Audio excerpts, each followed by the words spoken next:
Telugu PMC ప్రేక్షకులకు స్వాగతం. Hi friends, మీరు గనక ఇప్పుడే మా ఛానల్కు వచ్చినట్లయితే మా ఛానల్ని సబ్స్క్రైబ్ చేసుకోండి. సబ్స్క్రైబ్ చేయడంతో పాటు పక్కనే ఉన్న బెల్ ఐకాన్ని క్లిక్ చేయండి. జీ తెలుగులో ప్రసారమవుతున్న సీరియల్ నిండు నూరేళ్ల సావాసం చక్కటి ఫ్యామిలీ డ్రామాతో ఈ సీరియల్ ప్రేక్షకుల్ని అలరిస్తుంది. ఈ సీరియల్లో హీరోగా అమరింద క్యారెక్టర్లో రిచర్డ్ నటిస్తుండగా, హీరోయిన్స్ అరుంధతి క్యారెక్టర్లో పల్లవి గౌడ, భాగమతి క్యారెక్టర్లో నిషా గౌడ నటిస్తున్నారు.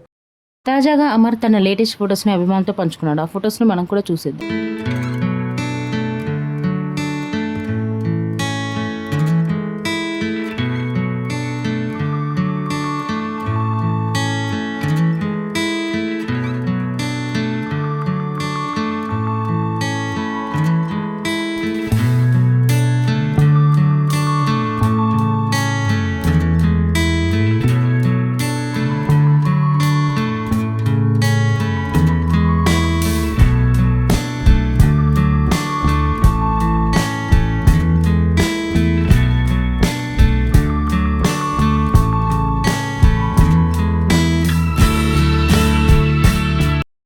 ఈ వీడియో మీకు నచ్చినట్లయితే లైక్ చేసి మరిన్ని టాలీవుడ్ లేటెస్ట్ అప్డేట్స్ మిస్ అవ్వకుండా చూడాలంటే తెలుగు పిఎంసి ఛానల్ను సబ్స్క్రైబ్ చేసుకొని పక్కనే ఉన్న బెల్ ఐకాన్ని క్లిక్ చేయండి.